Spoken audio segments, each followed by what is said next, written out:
Welcome to this episode of Athletic Training Chat. On this episode, it's part one of our live recording at NATA. We were hanging out at the Mueller booth, got a chance to connect with some past guests, actually meet them in person after only communicating through social media and Zoom calls. We also got to meet some future guests and hear what they're doing and some of the awesome things, and we're looking forward to getting those out as well as soon as we can set up times to record those. So lots of great things coming. It was amazing to connect with people. We've got other things coming up that we're looking forward to as well, including our Adapted to AT series, a couple other series that we're hoping to put together, and potentially a new host here coming. So we're looking forward to all of that. As always, we want to thank Mueller Sports Medicine for supporting us, and especially in this one for letting us hang out at their booth. You'll catch Joe Kanefsky, who's part of Mueller, been one of our former guests on this recording, but then hear from more people from Mueller as we get the second part out next week. So without further ado, this is not a short episode at a little over an hour, but it was great to connect with people, hear what convention means to them, innovation in athletic training, and everything else that we could cover in a short amount of time. So please enjoy.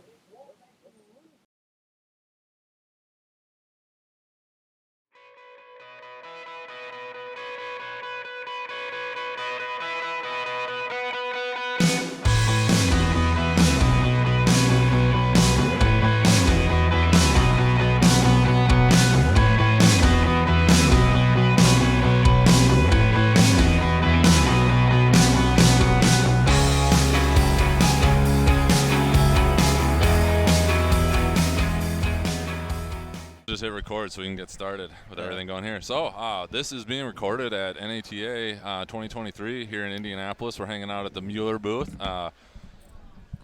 This will be an interesting recording. We'll see how it all plays out when we go through, just with how it all, people coming by. But starting off, we're here with Kyle Rutledge, correct? Yeah. On that, just catching up. He's got volunteer things to go through. We'll also be catching people as they come by. My sister, Ashley Pepper, which I always got to remember to say, is also on the mic. We'll see if we can get her to say anything as well. But ultimately, Kyle, since we're starting with you, just one of the conversations, what does being at convention mean to you personally? And, for you, I can't remember exactly where you are, but Indianapolis is closer than some of the other ones, which is also why we're here. Yeah. It was feasible. But, what brought you what does being at convention mean? For me, it's actually it's great because I can actually connect with a lot of different athletic trainers, even though I see them all over the country. Sure. But I get to see them in person. We get to have more in-depth conversation. It's more than just, hey, how's it going? Shoot them a text or do a phone call or a quick Zoom. Like, you get to really connect. You network so much here. It's almost weird seeing people in person because you've only seen it on Zoom, at least for since we started the podcast, short of a few in-person interviews. Oh yeah, everything's been over Zoom. So seeing people, it's just I think I've talked to you, maybe. Yeah. Yeah. Oh yeah, it is. And oh yeah, when I ran into you yesterday, I'm like, okay. Is it? Yeah, maybe. You, me, I was yeah. like, I didn't realize you were that tall. Yeah, right. I get that a lot. Yeah. I definitely get that a lot. No, but it's great. You can, if you are not trying to network and actually take advantage of the lectures, you're really wasting your time. For sure. You need to actually go to lectures and actually learn. It's not just a free vacation. Absolutely. We're just gonna go. Yeah. Jen. Come join. No. It's free flowing. Yep. All right, yeah. Yeah, just let it rip. Yeah, we're just joining in. Just throw join, them on over the top. Join the party. All right. What are we talking about? Anything. Well, Nothing.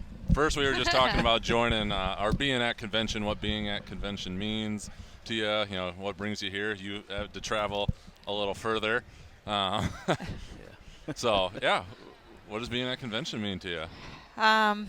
Well, it's a lot of busy time and not a lot of free time, but it's great. It's a chance to network. It's a chance to, when you meet people over Zoom or virtual and you're doing so much productive work with committee work and stuff, but to be able to get in that one space and be face to face with people and be able to, be more productive and really have those awesome, discussions around important topics and goals and everything we want to do to move the profession forward. It just there's really nothing like it. You can't really imitate that in any other setting. So yeah, Zoom only has so much, and if you put more than a couple people on it, it gets pretty crowded very quickly. Exactly. So no, it's awesome. It's been a lot of fun. It's sometimes just goes by too fast, and you feel like you want to be able to connect with everybody that but you do the best you can and enjoy yourself, and keep those connections, and just make sure you keep in touch with those moving forward.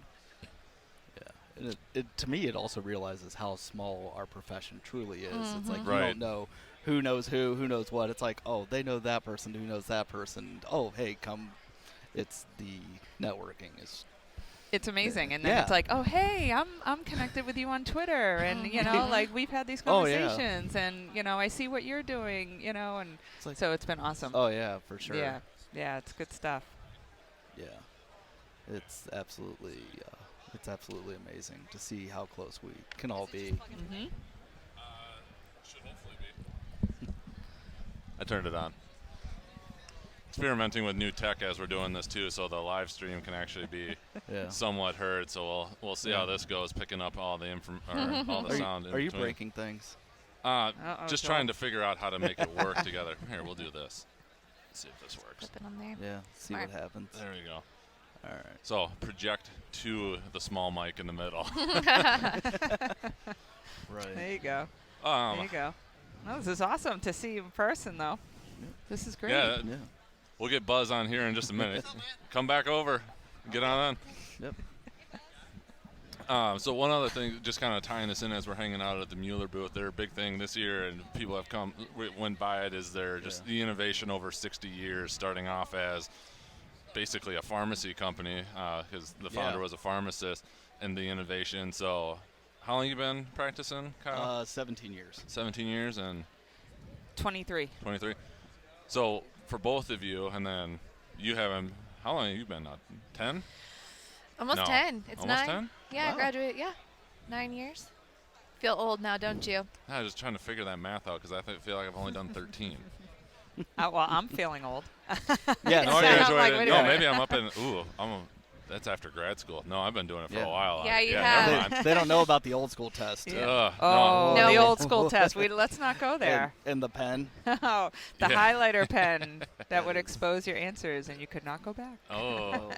But anyway, now that we've hashed all of that, innovation that you've seen in athletic training, however you want to frame that, whether that's from just the product side, Right. or just anything else, however you want to tie that. What have you seen over the course of your career? Jim, I'll start with you. It's been wild, actually. So definitely, the products that have been developed have just made life so much easier.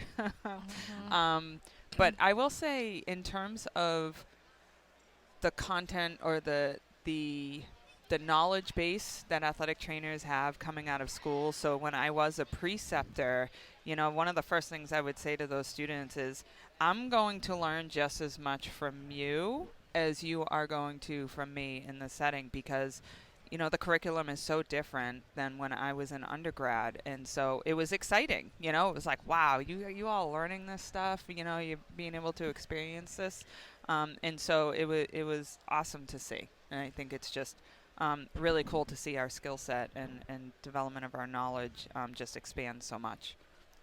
Yeah, and this kind of picking off that, we can see how much we've expanded. Like, I think we're doing a lot better patient care than we did when I started practicing, when you started practicing. It's a lot more evidence-based. Like, the research is it's coming faster than I would have even expected. Like, product placement, products are getting better and more geared towards, like, getting our patients better. What about you?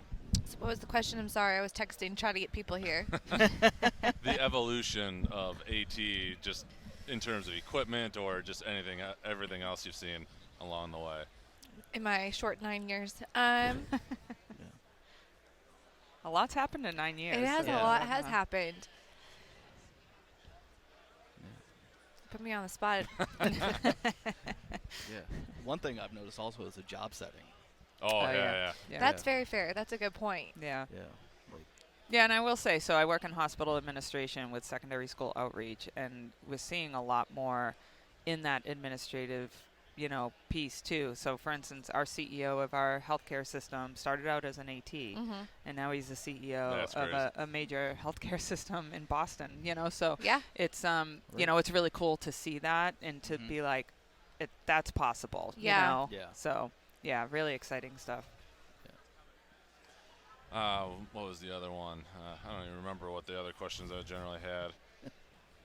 We'll just keep it super simple. What has been the best thing about convention so far?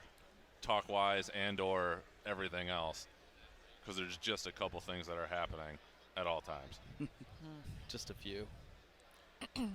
That's God. I don't know. I would say for me, being an incoming committee chair that I rolled on to last June. This was our first committee day that we were able to have in person. Nice. And so I would say so far that's been the most impactful day that I've had, to be able to sit in a room for 8 hours with 12 other individuals working towards the same goal and just really passionate and really focused on what we can do as a committee moving forward. And that was just really inspiring. So Yeah. Awesome. I think one thing, like going to the general session, going to the Hall of Fame. The Hall of Fame is actually something you definitely need to attend if you ever come. It's expiring. You're like, you get to see how big of an impact you can really make. Sure. I went to a talk today. It was actually, I'll give her a shout out, Kalli Johnson. She's an alumni from where I went to school, and she talked about kind of how to get raises for her athletic trainers that she works with in the industrial setting, and the data that she pulled in order to make that happen, as well as hire a few more athletic trainers for her. So it's kind of cool. I think I talked about it on the podcast when you and I did it together, just how we quantify our worth and how we can, retain people by paying them what they deserve to be paid. So Very, very big topic. very important topic. Yeah. Yes. Yes. Definitely important topic. yeah, so she did a great job with her talk on that. Yeah, I think there's a lot of data talks today. Yes. Yeah. Unfortunately, I haven't been able to attend. Yeah, some I'm of very them, but curious to see where the data goes, because I'm all for the data, and I know I was listening, whether I was overhearing a conversation, I think I was, is just that's the way it's going. Strength and conditioning is getting into it, sports science, and now I feel like AT's got to figure out where we can pull our niche and like how you get that back, and then really then figuring out that next step of telling the story to go along with the data, because I feel like if we just presented the data, it's fairly self-explanatory, at least from our perspective. Right. But figuring out what that story is on the back end to really grip that CEO, of why this is important and why you want to compensate properly, and do all that stuff to make sure that you're retaining people. Right. So. Yeah, there was a good talk on that earlier today. It was with Kim Barber Foss and Yeah. Scott Oh, Mullet. Kim's great. Yeah. Yeah, and those two are two big data individuals. Awesome. Good deal. Yeah. Well, I hate to run. This has been awesome, actually. A nice little break. I do still have owe to you get a to. T-shirt. So Oh. what size?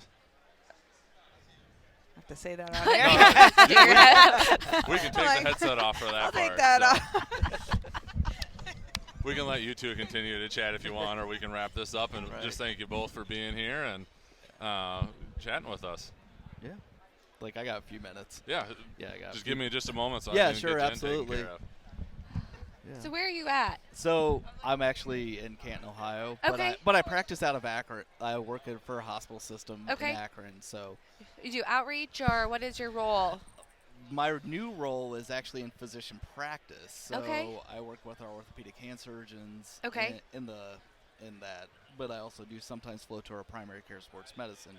More as like a physician extender role? Yeah. Okay. Yeah, kind awesome. of. Like, so yeah. I'm doing DME casting, Okay. like Cool. like splint suture removal, like prepping charts. It's actually a really fun role. That's awesome. Yeah, I did 10 years beforehand at the high school level, and So you like the 8 to 5? it's a 8 to 4:30. Oh, my bad, my Let's bad. not go past. Let's not go past there. Awesome. Yeah. And I actually, don't get upset that clinic shuts down at 4 either. So Yeah, I don't yeah. announce Oh. it, but I don't get upset about no, it at all. Yeah, because like when I first interviewed with Joel, I was actually working at the secondary school setting, and Okay. yeah, when I was working there, it was 6 days a week, 10 to Mhm. who knows. Who knows when? For sure. Yeah, but it was Awesome. a lot of fun. Yeah. And then I was working on my second master's. I will graduate in August, so that's exciting. Congrats. Yeah. So I'll use that to try and move into the administrative side of healthcare. Yeah. There you go. Yep. That's what Should I be mean. Already on the way to that path. Yeah. So. Yeah. Yeah, I work in a orthopedic clinic as well. Okay. And I started out there as a physician extender, Yeah. joined our outreach athletic training team, and now I'm the clinic manager. So I've Oh, kind wow. of like made that transition. Yeah. Right. So I'm telling, like when she was saying her CEO Right. is also a athletic trainer, and I'm like, I swear they'll be running the healthcare system pretty soon. Yeah. One of our division directors, she's actually an OATA Hall of Famer, and Okay. yeah. Nice. Very cool. Yeah, she's on the OT PTAT board. So yeah, Yeah. that's one I think is so important. Like on the health system Oh side. yeah. Just hop on Hi, on. Throw on, friend. yeah. Hi, friend. Not much. Grab a microphone. But Yeah. I think it's important. I think there was a thread going around on this on Twitter about ATs or even former strength coaches getting into AD Yeah. roles within high Yeah. school and Yeah. collegiate Yep. because there's KP is doing that at Monroe. yeah I Central. saw that, which will be really interesting. Yeah. I feel a little bad for him having to do those two jobs, Well, but I think he's. Yeah, I'll let him explain Just that pop on. because he can do a lot greater details. More than yeah, they adjust. Just sharing my hat size. That's good. Yeah, that's same one. So, I know how that goes. a lot of room for knowledge. So Exactly. That's my argument Mine's too. full of air. Full of air. That's Well. fair. So that's Jen important. is joining us. She just got Hi. on, so we're just talking convention and then anything else that comes up Yeah. on our Yeah. on the Whoa. topic. So the one question we've been kind of asking everybody is, just what does being at convention mean to you? And if I've followed you closely on Twitter, you've been busy, Yeah. to say the least. So Convention to me means getting to go to a new city so I can try stand-up comedy there. No, I'm kidding. Which, by the way, you did well. Well, thank you. I like just meeting people and networking. yeah, And my favorite thing is seeing the research okay, because you get to see it like they haven't even submitted it for publication yet, maybe. if you want, sure. And you just get the new stuff. Yep. So, hi Heather. She can hear me. Oh, okay. Sort of. It's kind of this weird till you Yeah. get them on, like you can Yeah, it's kind kinda of sort of hear echoey. yourself. It's Yeah. like, hello. So we got Heather joining us Hello. from. Yeah. Fairfax County Public Schools. There we go. Just north of me. Hello, I'm at Virginia. Oh, I'm okay. Jen. Jen, are you wearing a boot? I'm not anymore, but I Not was. anymore. You I were the was. Jen in a Yes. boot. Yes. Okay. So actually, it's really funny. So my name is Jen Shu, and my friend made a joke. He said, "Hey, you're Jen Boot." I was like, "All right, we're just gonna go with that." Anyway. How much did it kill you to be in the boot, given A obviously lot. your passion lot. for being in Yeah. minimalist and wide ranging? So we narrowed it down to the reason I had my injury was because of lack of dorsiflexion in the ankle. Okay. And guess what the boot did? It made it not better. So, I mean, but at the end of the day, you got to offload a little bit. You if could you have have like to. reverse elevated it instead Yeah. of elevating the heel, just elevate Exactly. your. Exactly. That's. But hey, Oh, there you go. oh gosh. Oh. Does my hair look okay? You're Oh, all she good. can't see It's it, also being covered. semi-live stream. We'll see Oh, if that God. actually works. This little mic is supposed to be picking that up. Whoops. We'll see. That's all right. But we're getting the full recorded version. So. Yeah. Oh, nice. Um, Now, gosh, sorry, the pants. Okay. No, you're good. Yeah, we're next to the Henry Schein booth. And Oh, if you came and by they're- with the checkered pants, they're it's wild pretty, pants. pretty intense. I think so. It's always something with those guys. Yeah, they have They know how to different have pants fun. like every day, Yeah. every convention. It's I'm getting a pretty pair wild. for convention next year. I have checkered pants. Okay. I'll get a checkered suit. Ooh. I that's think a- your checker should be orange and blue. Yes. Oh, that's perfect. Yeah. I will. look For good. UVA. I will find one for Okay. you. Jen. That sounds good. I'll probably forget. Yeah. You know that. Well, you just get here today? Yeah. No, Or- rolled in yesterday. Oh, okay. Drove down, just been busy running around, but got this set up with Mueller. It's just a way to meet people that have been on the podcast that I haven't got a chance to meet yet, and then meet other new people, which is always good. So we connected over the Athletic Training Daily Journal and Twitter. And the journal. Yep. Thank God for Twitter. So always had that going. But what exactly do you do out in Virginia? I am a secondary school athletic trainer, and also am adjunct faculty at George Mason University, preceptor. So got a little bit of everything going on. Because the other question we were asking, just everybody's, what does being at convention mean to you? Like, how does that impact you? Why do you come? Oh, well, this started for me in undergrad. My, I guess you could call him program director at the time, Clint Thompson, always bought one room for students at a hotel, and you just packed as many people in that hotel room as you could for free. That's awesome. Baltimore was my first convention, even, years before getting certified. So it's just kind of like the thing to do. I was actually just having this conversation with someone I met, comparing this year to last year. Yeah. I don't know if you guys went last year. It felt like a ghost town. Like no one was here. It was empty. Yeah. It was demoralizing. So that was my first NATA. Last year? Yes. Oh, very I'm so depressing. sorry. I know. Yeah, but I think we think revamped it's that. all You can revamped. erase yeah. that from your memory. It's much better. I love it. Yeah. Yeah, That's great. It's definitely a lot better. A this lot year. better. Yes, almost But- pre-COVID, I would say. Yeah. And Okay. I'm not there yet because the virtual option is still there. But Yeah. it's Yeah. nice. Sessions are full. Yes. I don't know.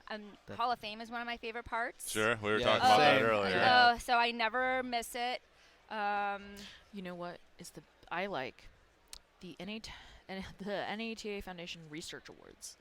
Those are good too. They really go up there and like tell their life story, and it's very moving. Yeah, Yeah. it's a good one too. I was telling a first-time attendee, like, don't, just because they're like old people getting the award, it's inspiring, and to see the passion and keep that for athletic training moving forward. So even at a time with this year, you keep a little part of that when you start back at whatever your For sure. your next season is. So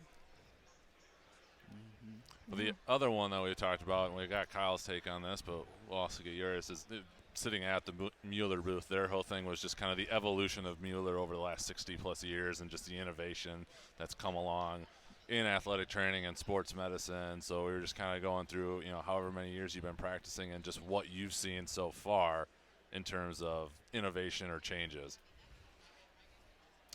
Am I allowed to participate in this? I've only been certified for 6 years. I feel like there probably has been some change. well, I think Yeah. 6 years technically means that you're now out of YP and you're in that career advancement. So tell us about your career advancement. That's terrifying.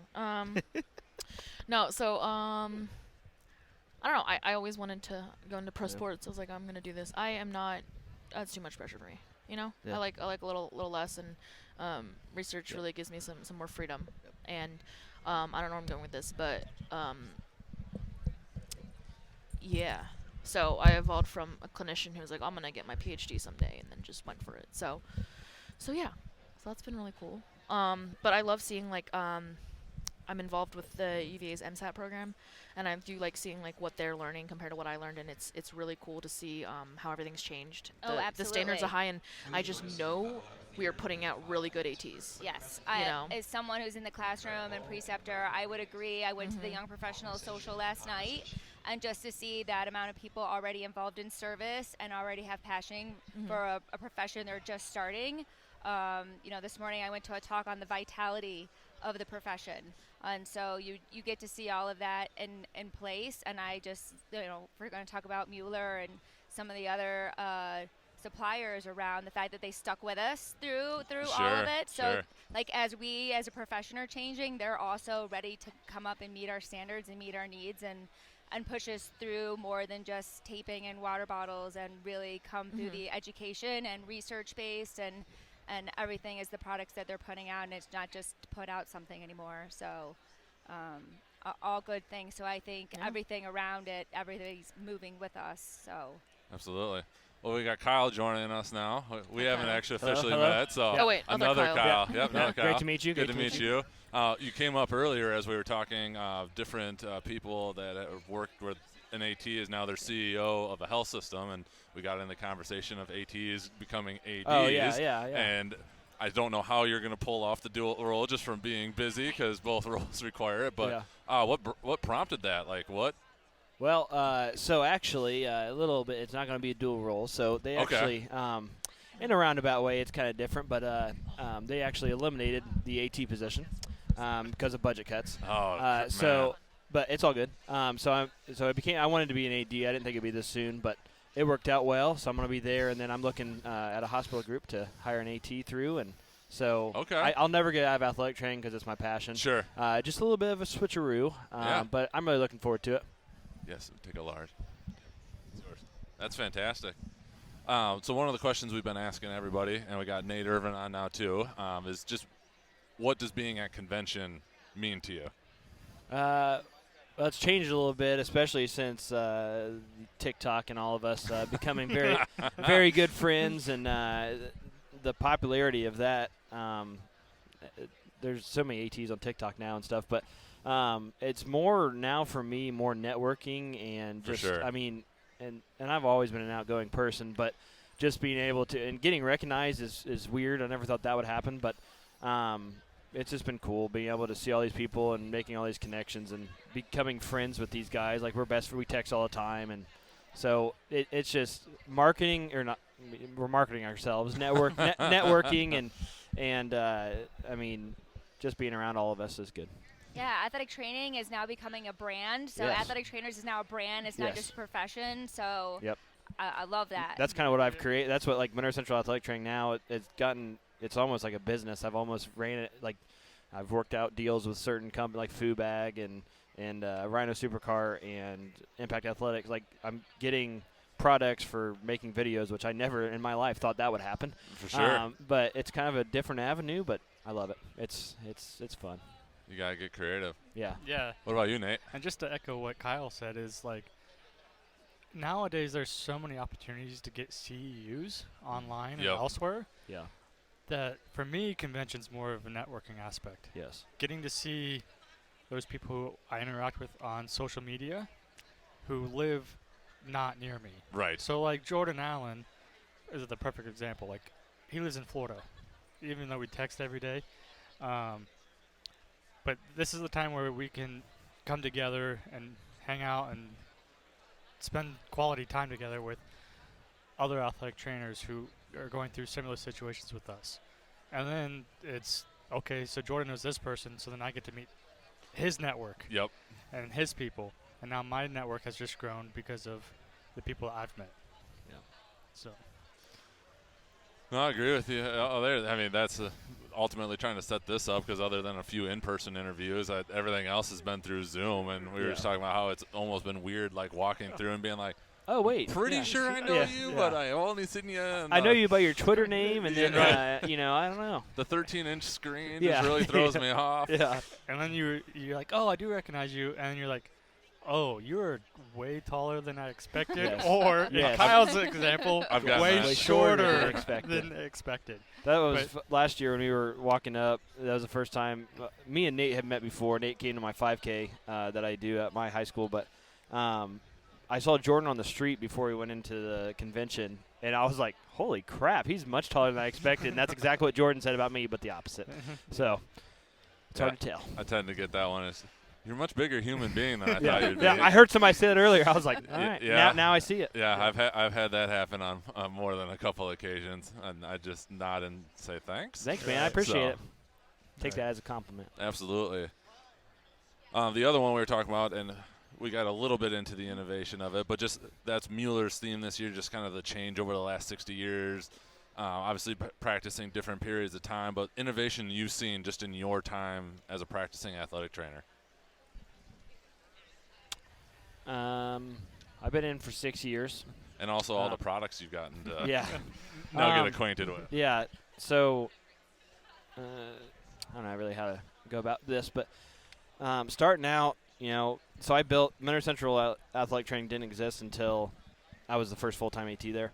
So I built everything from the ground up. So that was a blast. Kind of having unlimited budget to get everything started, but even just in this last 6 years, just even at every convention I've been to, I feel like there's just more and more upcoming products that make our jobs easier.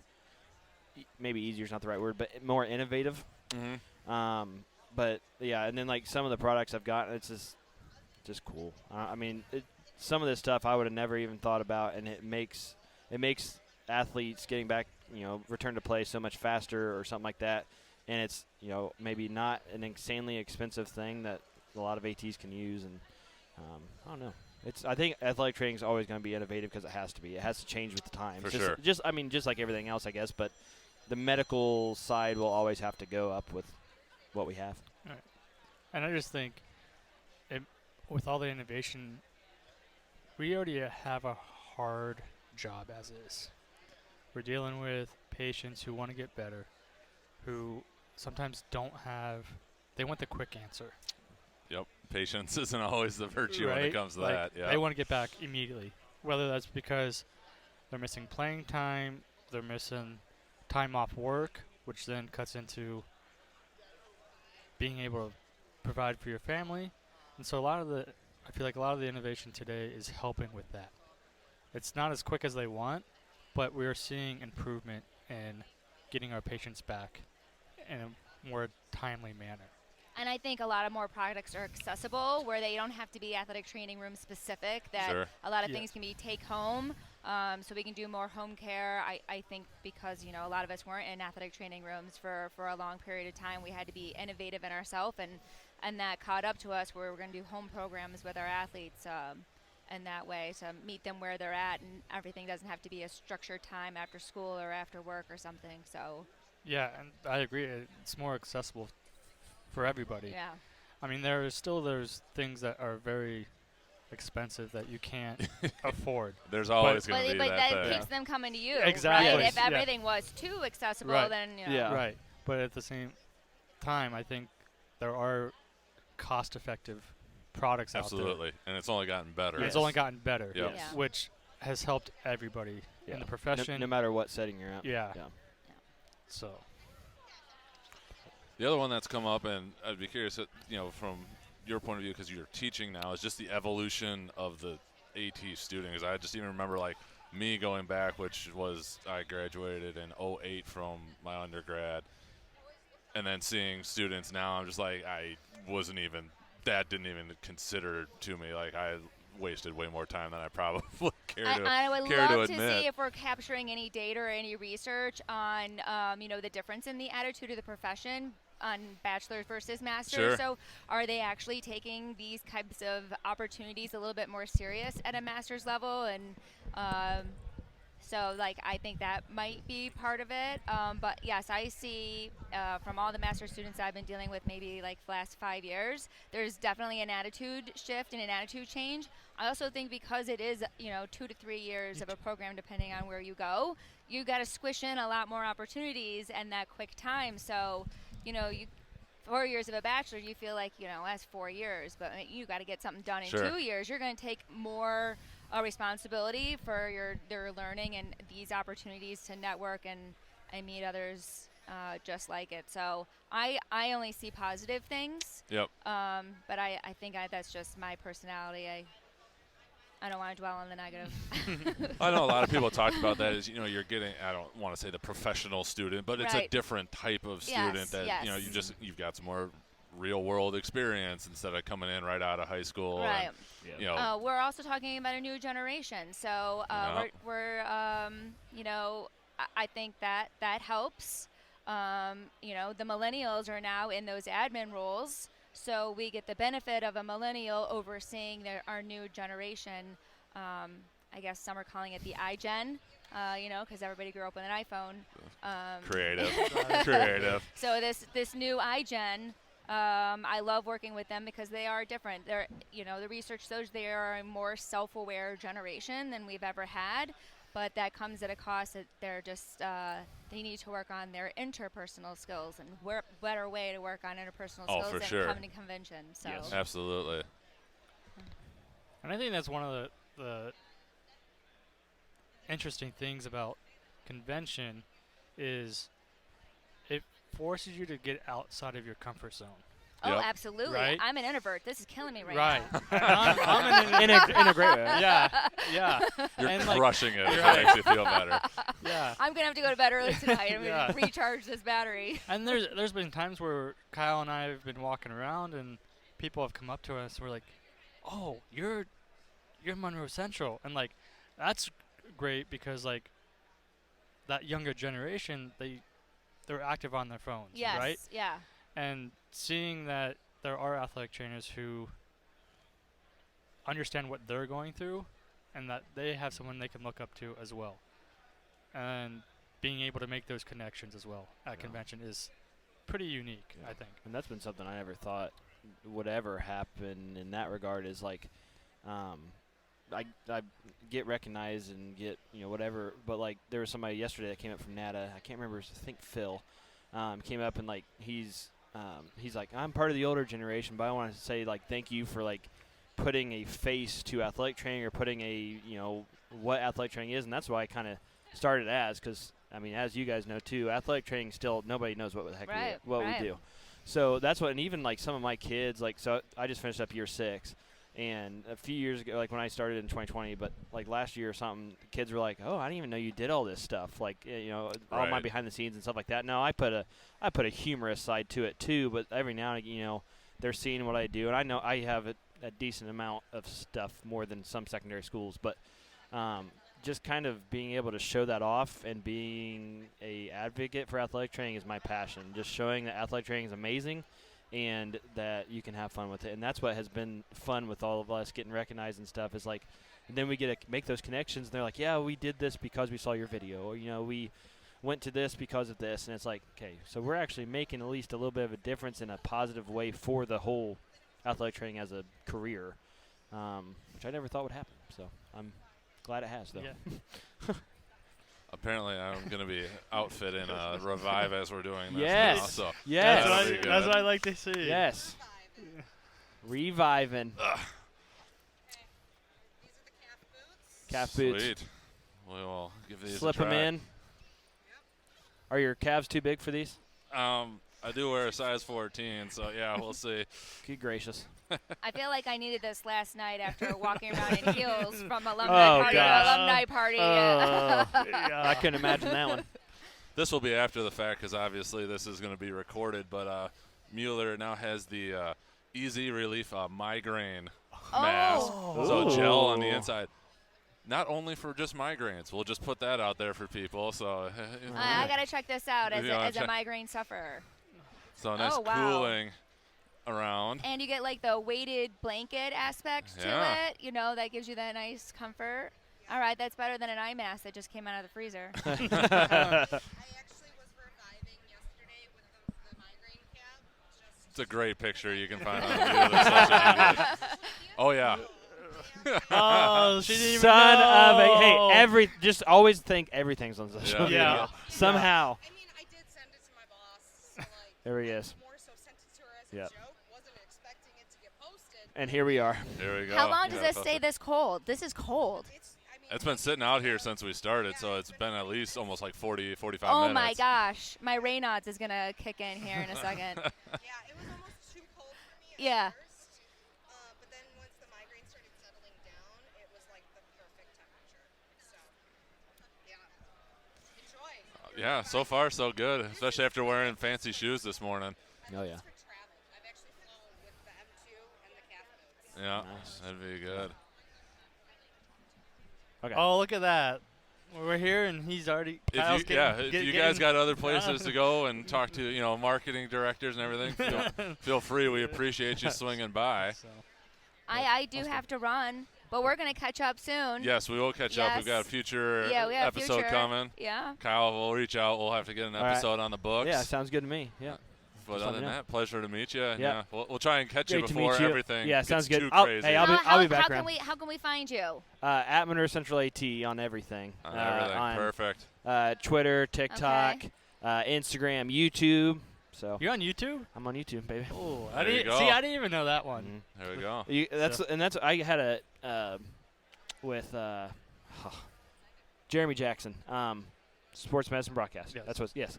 So I did one with him about like socials and stuff and like kind of how that works and like just being able to reach everybody possible because I know like TikTok is big. I have a lot of followers, but like Instagram, there's a decent amount of people that just follow me on Instagram. So That's where I'm gonna find you. yeah. So Yeah. so everybody, I know I can everybody only doesn't have swipe TikToks. for so long per Yes. day. I Yeah. keep it central to AT Twitter and Yes. Instagram. Yes. I got a Fair enough. TikTok, but that's too much. And Yeah, see, yeah. I've kind of taken a step back from TikTok just Mhm. because of life and Sure. I got busy and whatnot. But so I don't really post much more on TikTok anymore. But I'm still very active on Twitter and on Mhm. Instagram, and that's where I do a lot of my posting and things Yeah. like that. And there's so many different ways to be active on social media Yep. Yep. to have a positive influence on the Absolutely. profession. Absolutely. Like you don't just have to have Yes. a TikTok or an Mhm. Instagram or a Twitter. Like if that's like you said, some people just can't swipe on Yeah. Yeah. all And day that's long. fine. But as an educator, I give it an option. So when I put out activities or assignments, like make an infographic, make a TikTok, make a video, be creative Yeah. in that space, in that realm, but do whatever fits you. And so my students in the emergency class last fall put out some great stuff. There was an actress in that class, and she was the best standardized patient or crazy mom coming out of the Hilarious. stands. Yeah. That's awesome. So like I got that's this generation, Mhm. but the fact that there are examples that you guys do that I'd be like something like this, Yeah. and then they can create their own brand from it. But it is a safe space to share and create and, Yeah. and be an advocate. And Yeah. so Just like Nate said, I mean, I'm still young, but like these very new athletic trainers see our stuff and then want to. It inspires them. Maybe. I don't know. Yeah. I don't know if that's the right word to say, but like. you make it cool. Yes, Yeah. and that, Because and, I and make yes. it dorky and you I feel make like it it's cool. almost There's a Well, balance. no, right? There's a yeah. balance. Yeah. But like just being able to, like I said, It's like you- reassurance. yes, and I you yeah. have, Yeah. and that's my biggest. I'm very outgoing. And I try to be always positive, but like that's my biggest thing is like athletic training is freaking awesome. Like, and that's why I want to push to these kids and like see because I know like athletic training's got a little bit smaller. I think maybe with master's degree, but like it's very fun profession and it's just the best profession I would Right. say. And at the end of the day, you have to have some kind of fun Yes. as an Yes. athletic Yes, trainer. absolutely. Or else you're gonna burn out. Yeah. Like, Right. Yeah. And that's during COVID and the pandemic. Like Mhm. that's why I got into TikTok and Instagram and Yes. all the social Same media. baby. Is because I was burnt out and I needed a release, something to distract me And to have fun. and to have Well, fun. as the old person, we weren't allowed to have fun. This was your job. You showed up, See, and after yes. your 16th hour of Yes. the day, you're not smiling, you're not having fun, you're not cheering on the sideline for your Yeah. teams, or we were business, and so it's great now that we are allowed to appropriately Yes. say we have fun at our jobs. Right, and we can be Yeah. ourselves. And we can be Yes. ourselves, and we can interact with our Yes. patients Right. in a positive, fun. Yeah. Look at me, I love my job, Yeah. Right. and I love you. Yes. Kind of carry And part. I would struggle hardcore if I was like that. Like not like Oh that. man, I'm not. it was like Yeah. you can't cheer. Oh. You're on the sideline, and now it's like the complete opposite. The kids run to you Which I to think like it- give you a high five and a Yes. fist Right. bump after they do something great, Yes. and that builds the team and Yes. the culture. And so I'm glad that that old philosophy is gone. Yeah. Yeah. And I've always kind of only known that I guess the newer philosophy. Now, college was a little bit different just because it's college setting, but high school ATs I think are I think everybody's realizing the importance of high school ATs Yeah. and how not just for athletic training but just mental stuff with the kids and Oh, absolutely. getting them through everything. I mean, and you guys know too because of course you're in the setting, but like we're the one size fits all. We're the person that people they come to for Oh. everything. It's not just athletics. Like, I- and I'm glad that I'm glad I'm in that role because I want to be that person for them and be a role model in a positive light. But you just build that trust, just Yeah. like you said. I work at a very unique high school. We're a magnet school. We're the #1 public school in America. And Good so gracious. at graduation, the student speaker gets up. She's the first speaker of the night, and we don't have valedictorians or rankings, so you actually audition to speak. And she got up there and she said, yes, I'm a student athlete. She's going on to play college softball. And she goes, but I just want to say I'm standing up here because of my two athletic trainers, Dr. Murphy and Miss Taylor.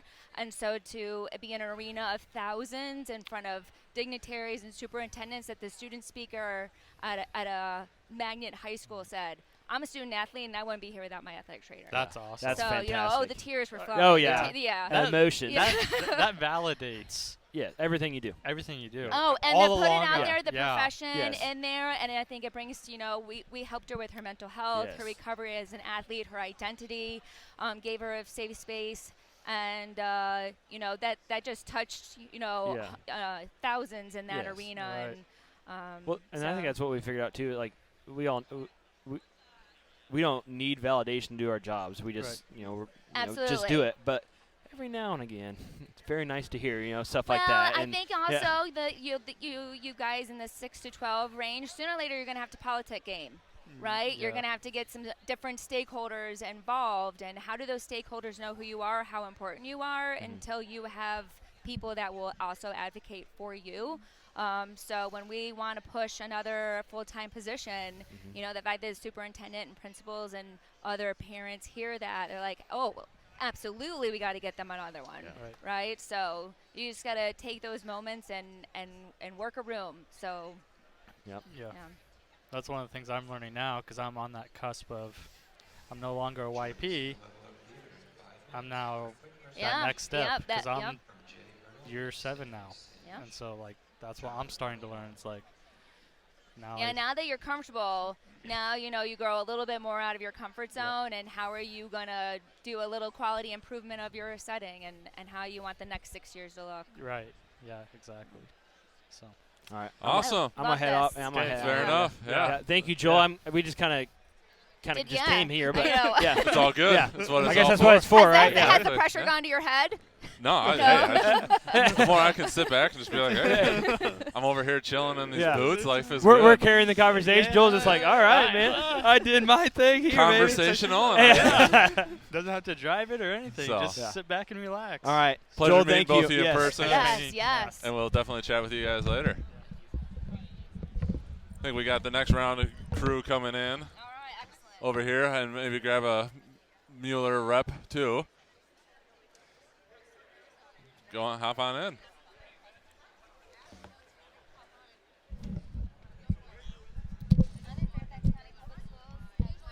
All right. What's Hello. going on, Joe? Joel, how are you? Good. And just hanging out, trying out some Revive boots. 10 we- out of 10, highly recommend. Awesome, man. Well, great to see everybody here this year, 2023 in Indy, and glad we can have you guys at our booth and do this podcast. Glad to be here. We've got Saskia joining us. Kalli And Johnson. Kalli Johnson. Hello. Hello. Good to meet you. Just Joe, also an AT, but also selling for Mueller. So one thing that we've kind of been asking everybody, and we'll have all of you pitching on this. And sorry I missed your talk, by the way. I had to stand by a poster. How dare you? I know. I had talked to like 3 people in an hour in some uncomfortable shoes. It was That's not great. A lot going on. So, but what does being at convention mean to you? Like, why is it important? Why is it special? What brings you here? And so we'll start maybe with Saskia, and we'll just work our way around. Yeah, so for me, I love it since I don't practice a ton clinically anymore. I'm totally on the education side. It keeps me up to date with everything so I can talk to my students about it. And then also like role modeling for them, this is what it means to be an engaged athletic trainer. I'm going to go to convention. I'm going to stay up on my CEUs. You should do this too. Sure. Yeah, and I guess mine, so I work in the industrial field currently, and honestly, I haven't been to a convention in 10 years. So, I mean, I was just kind of a welcome back for myself. But I actually kind of like to come here to be inspired. Obviously, it's nice to get some education and utilize those perks that come with it and, like, get to network a little bit. But I also just like to see what everyone else does and, like, give myself ideas for the future and kind of get energy, re-excited about some of the aspects, which I get to see from people that work such different jobs and have take different paths, but, really appreciate athletic training at its core, whether it's for the path that it's brought it upon or, where, like, their future is or if they're still actively practicing. So I just kind of like there to kind of give myself that excitement as well as to kind of give myself some vision for moving forward and for my staff that I look over to. That's great. Oh, I thought somebody was tapping me on the shoulder. Yeah, it's I think what you both said about the interaction, obviously networking is key, and, COVID slowed everything down. Everything was virtual, and just, it's not, myself here as a vendor, so to speak. It's not just about seeing people and selling products. It's also, I'm watching Hall of Famers, walking, interacting, who haven't seen each other in a while, and it's, I think we're, getting back to that networking face to face has been great.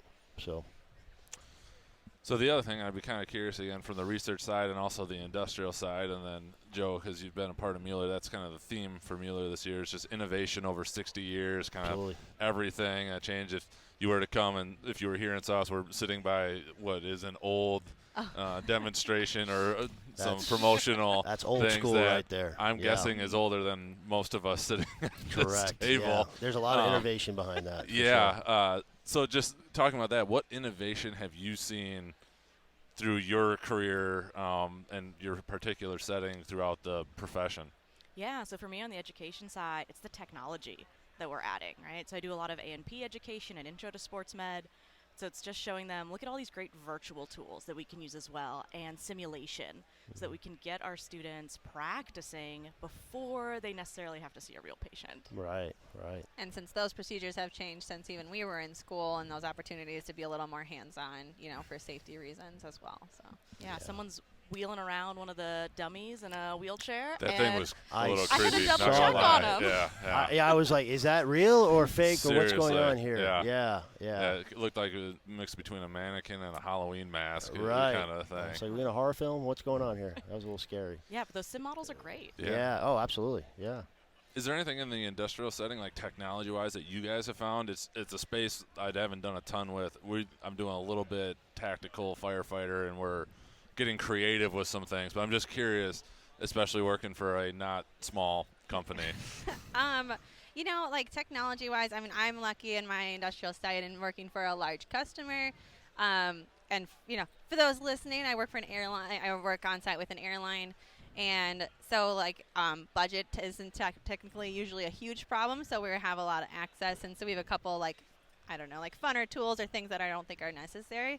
But, ultimately, like I said, some things like some more simple things we're able to get, even like braces that we're able to use for, that aren't enhancing that we can give out is very helpful, as well as something we can, give without them going off-site. But actually, I can't say there's a lot of, great technology or brand new equipment that I think is ultimately, I feel like education and fundamentals are still very important. And then it's about I think the tools come in of how we can get them to people more effectively and faster, because I feel like movement is still so important. So getting them to do it in a way that they understand and that's safe, and to help kind of promote that is really what I feel like is most successful still about what we're doing. I'm actually going to be moving into more of a virtual role as well, though. So that's kind of, again, a newer realm for me a little bit. So I'm kind of curious to see, again, can't speak to that experience, but of how I can reach for those that can't do that, Sure. We actually went to a talk about how people are trying to, or a group in Iowa was reaching out to set up a virtual setting for some of the rural high schools.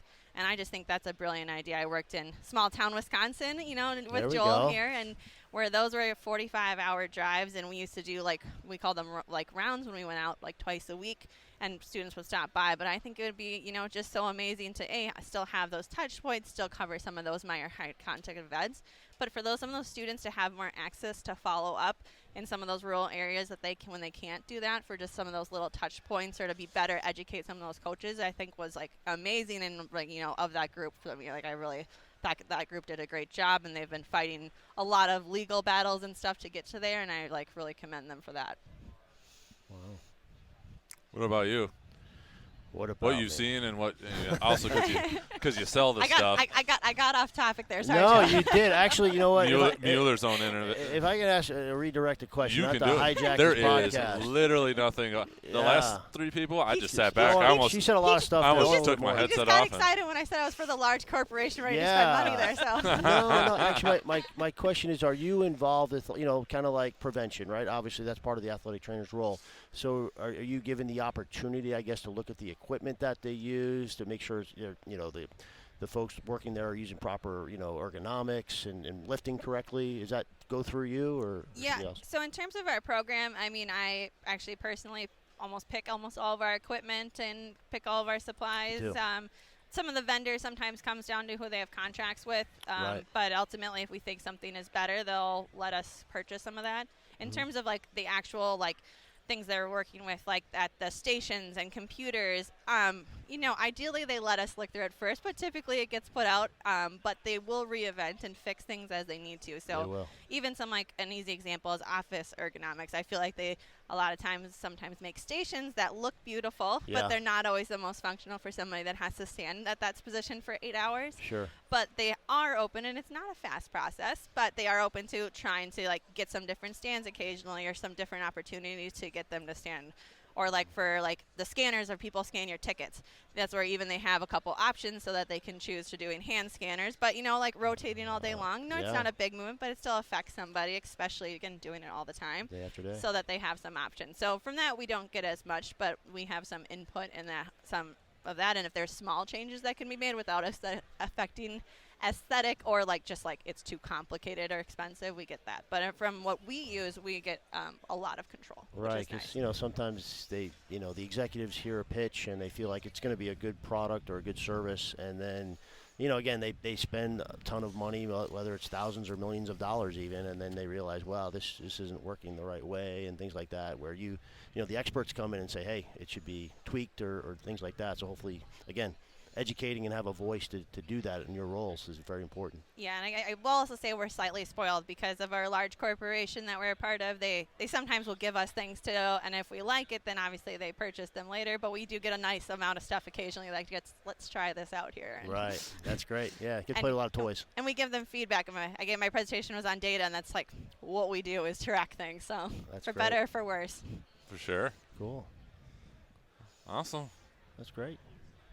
What else you got for us, Joel? I mean, I could come up with all kinds of things, but don't feel beholden that you have to stay here either. Yeah. We could recruit a bunch of people out there. Oh, we got a few more I see hanging out that we're planning to come by. So. Yeah, for sure. Joel, can I ask you a question Heck about about your tactical side? I can try. There we go. Do your employees or athletes or whatever you refer them to as, do they do a lot of training, like I said, prevention-wise ahead of time? It's something I've heard that the tactical is a little bit, I'd say, more advanced at doing more of that, they're required to do exercise. Is that something a part of your guys' groups or something you're involved with? Yeah, so we're very much on the front end of this. So it's with the local fire department, and it's a very long, convoluted story on how I got started. But we're basically in a pilot program when fitness, quote unquote, is the priority, and so they recently got fitness put in as an hour of their workday, so it's required that they do something during their shift. And they work 48, 96, so we've come in with that and started kind of recording things, looking at differences, writing programming for them, and so really that's kind of what we're focusing on, and then we're really trying to figure out how we can show the bang for the buck there. And it's a small enough department that I can't go in and claim we're going to reduce workman's comp, because they've had years where workman's comp was $80 grand, which is nothing. That's one bad fall and a surgery, on a fire call. It sounds like a lot, but it's not as much as you think. I think I'm really good as an AT, but I'm not that good that I'm going to tell you that we can prevent that thing from happening. And so what we're kind of looking at is they've had a lot of other people, a couple torn ACLs off duty that then impacts everything, or I fell skiing and separated my shoulder, and so could we dial those in more so we could help prevent overtimes, to cover those shifts, because we can get them back faster and doing that type of thing. So we're really trying to focus on all that, and then more recently we're going to be looking at utilizing Aura rings to just track their recovery and just see, do they ever actually recover, and what does that look like, and what could we potentially do to improve that? Very cool. Possibly. So. Are you getting buy-in from these patients? We're getting there. It's a 100-person department with 8 or 9 of them being admin. For their air management course that they have to do, we've done some Polar Pro tracking on that. We had 74 that were willing to put it on. When we did the first round of force plates, we ended up having 80 some that were doing That's pretty good. Yeah, and then with this Aura Ring one, we got 40 that jumped on the opportunity. You get a couple that, this is a direct quote from the firefighters, the tin hat, if you will, yes. That are just nope, don't want my data going anywhere. That's not the thing, and that's fine. But we'll see. On the fitness side, it gets a little more complex just because people do what they like to do, and we're trying to figure out the how to explain the working out versus training concept, and that it's easy to make you hurt and sweat, but not so much to actually like train. So we'll see. I'm going to recruit some more people for you guys. Sounds good. Yeah, I know we got good. Dr. More. Barber Foss over there and More Mark Husen that we're interesting. going to try and get on. And Yeah. so Thanks for having us on. yes, thank you for coming by. Good Nice to see you meet you. both. Nice to meet Nice you, to meet you John. guys. Hopefully we'll see you guys later. Yep.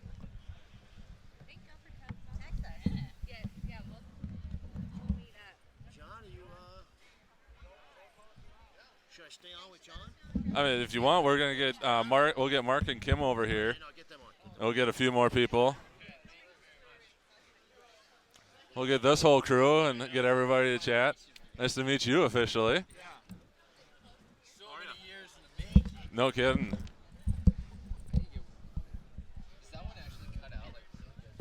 It's not bad. I literally just got that one, and so we're kind of sort of live streaming too. So, but this is where you get to pretend that you're a sports broadcaster with your headset on. So, if you ever had ambitions of that, there you go. So, ESPN the Ocho. there you go. No, thank you. No, not your gig, huh? No. So, just for this update, we've got Matt Scherer. Yes, All right. Scherer. Dr. Kim Barber Foss and Mark Husen kind of chatting. I saw Kim and Mark connecting. How do you guys know each other from past and doing? Yeah, we've kind of known each other from like data analytics Okay. for years. Awesome. I think that's what it is, just connections that you have and networking and using different people's experience and how do you grow. Awesome. Well, that's one thing we've been kind of asking everybody as they've come around on this is, what does coming to convention mean to you? For some that we were talking to earlier, it was the chance to cash in on their TikTok fame. Might be another one over here. Who are you talking about? It wasn't you earlier, so okay, we got sweet. that. So Perfect, it ends up perfect. working out. But yeah, so we'll just kind of go around if you don't mind, and we'll just, what does it mean to you coming to the convention? Matt, we'll start with you. Yeah, I mean, I think the first thing is after COVID hit and kind of created the network that I did, it was about meeting more people actually in person. I didn't realize that Kim and I were right down the street for a while, and then once then we I met moved on to Twitter, Georgia. yeah, and then she decided to Yeah, and uproot then and go, moved to Georgia. deuces, I'm gonna go do my research thing. I was like, okay.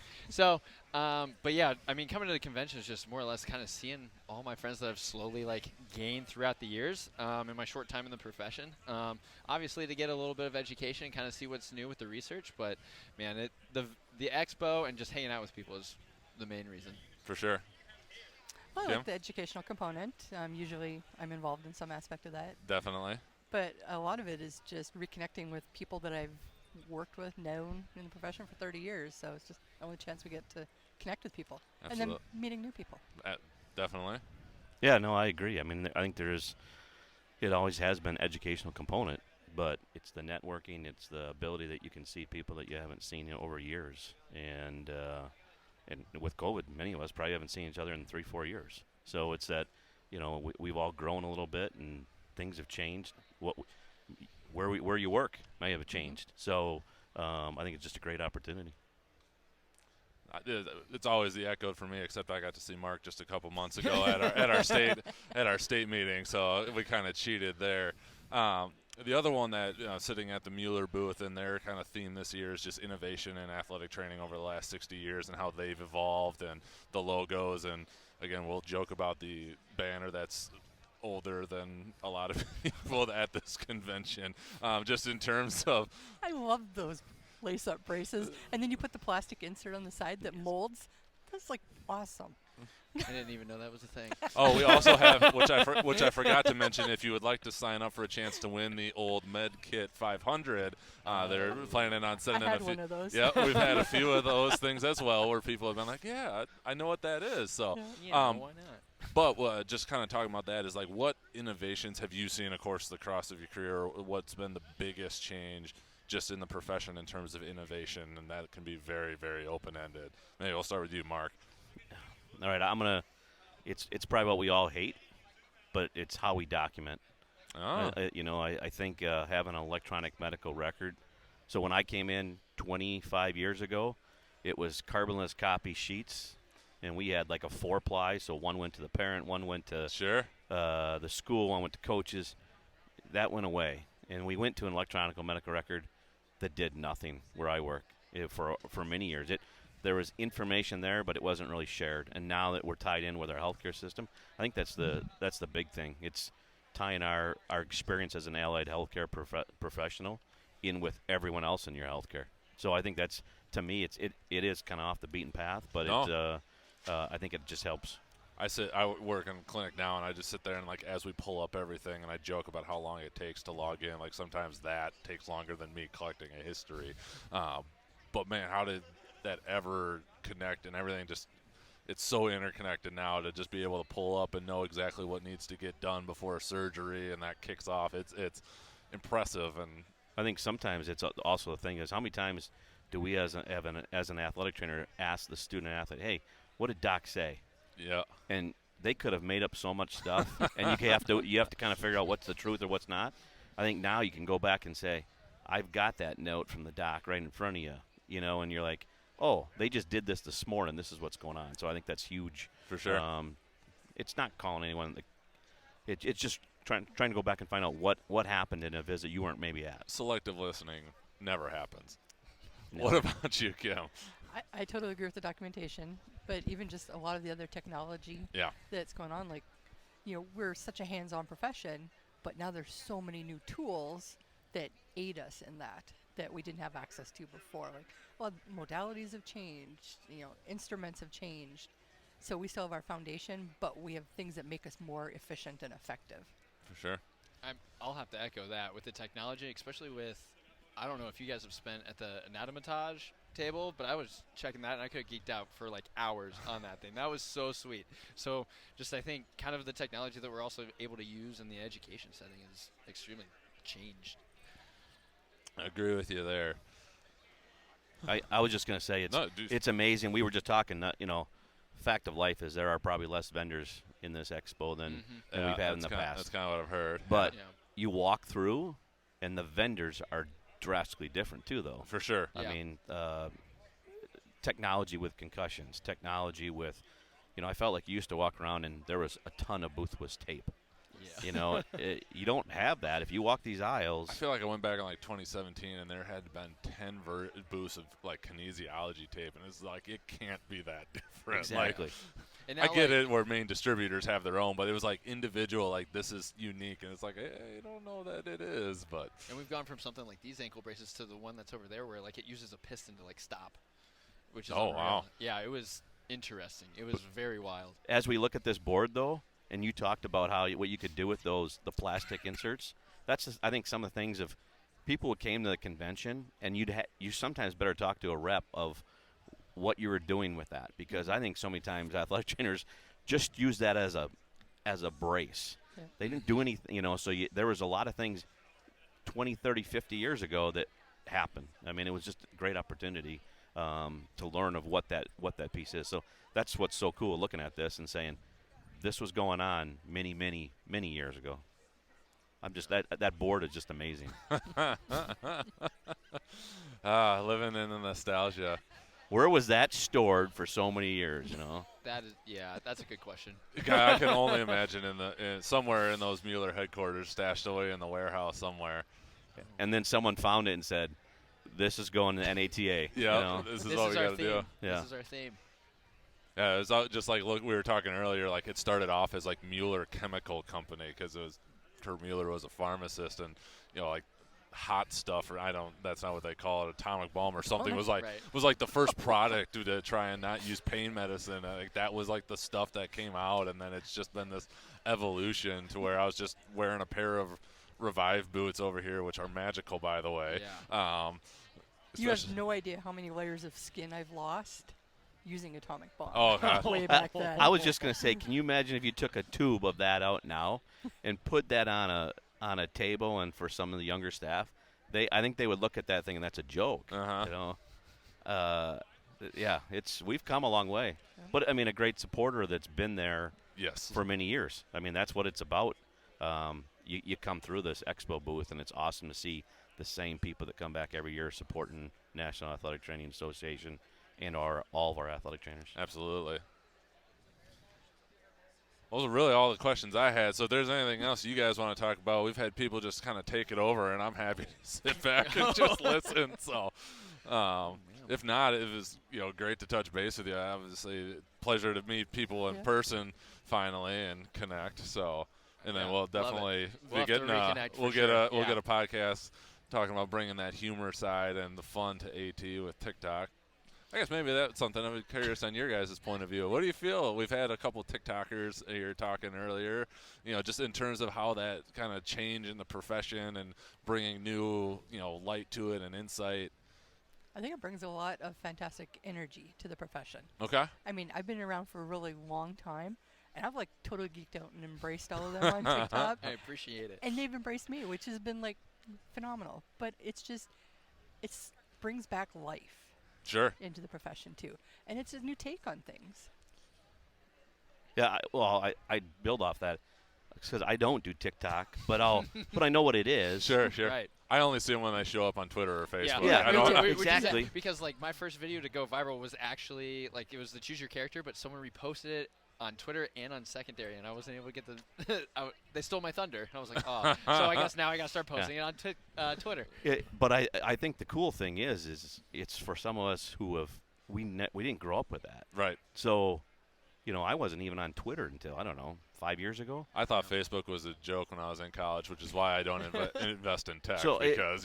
It's just amazing. That's what it's amazing, though, is that's what's cool about our profession, because I think we can, as much as someone can maybe learn from us veterans, I think we can learn from a person who's a year out, still in school. Sure. They can teach some stuff. And I think we have to keep that in mind when we do hires. I just went to a talk this morning. They were saying, hey, they're talking about putting a new grad on committees. And one of them said, we don't do that. But another one says, you know what? I want to know where they came from, what was going on. Yeah. I think that's what we all need to do is keep that open mind of how can you learn from one another. Maybe it doesn't work for you after you hear it and say, it's just not going to work. But at least take that time to listen. Couldn't agree more. I think we'd probably see a lot less drama on AT Twitter if we had some of that too. Yeah, that's not trying to stir anything up, just throwing that out there into the world. No, I think this is a thank you. I think to you and all you guys that have done things to bring the nation together. It's to see what different people are doing from podcasts to doing things that they hear at the booth. It's just an awesome opportunity, and the support and plugging different things. I've told Joe, I said I don't probably listen to a lot of podcasts at home, but when I'm traveling in my vehicle at the end of the day, that's what's key. Is you just holy cow! I was driving home to see my mom. She just had a total knee in early Sunday morning, and I threw on one of your podcasts and. Just hear about an athletic trainer talking about what she does with mental health. Yeah. And Megan Johnson. What Megan did. Yep. And it was that kept me awake from that ride. It was powerful to hear she's not just an athletic trainer, and I don't mean to demean that, but what she's doing so much with mental health. Yep. That was huge in a small rural community. So it's pretty cool. Awesome. Love it. Well, we can let you guys get back to the rest of the day, unless you got anything else. We'd love to hear it. I got nothing. Cool. We're good. Well, pleasure to meet people in person. We'll be in touch. Sure. Good to see you, and we'll go from there. Thanks, everybody. See ya. Thanks for catching this kind of first part of our long 2-hour recording at NATA. It was great to talk to so many people, all past guests, some future guests coming as well. So we really appreciate that. I would hope that you enjoyed getting to hear from them and from convention. And if we didn't catch you this year, we're looking forward to doing it in the future. As always, we just really want to thank Mueller for hanging out with us and letting us hang out at their booth, set up, talk. A lot more from Mueller. People coming up on part 2 of the recording, which will be out next week. We look forward to getting back to recording here with everybody, getting our adapted series started. So thank you again for listening, and we will talk to you all later.